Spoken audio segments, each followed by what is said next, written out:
The International Transport Forum has always provided global dialogue for better transport.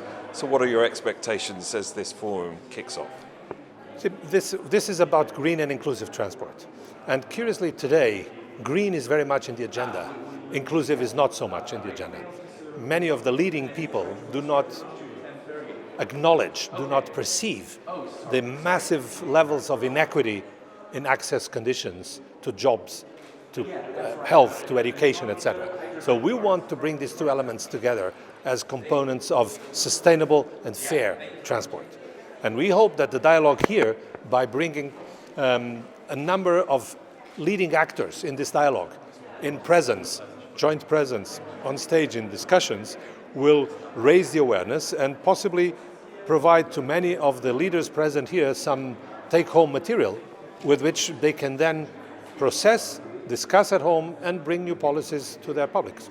As you say, recognition of both the need for green and inclusive transport, but how far are we down that road to making it a reality? Green is already largely acknowledged. And today, one of the biggest challenges we have is that too many people still believe that technology alone can solve the problem.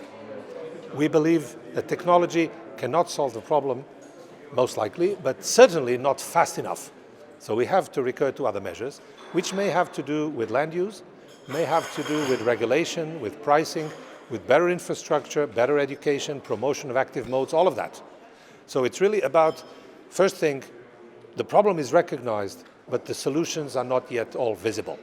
On the side of inclusive, the problem is probably more difficult because many of the leaders do not even recognize that there is a problem. However, when we start doing the calculations and compare the levels of accessibility and look at the report we've just published on the shared rides and what you could have for a city like Lisbon, which has a pretty decent public transport system, the inequity of accessibility to jobs, education and health, that are the three examples we show there, with the current solution and with demand-responsive small-scale public transport, the differences are staggering. So we have an idea of the kind of solutions there, but we still have an uphill battle in achieving the recognition of the problem by the political leaders. And we hope that the summit here facilitates reaching that stage.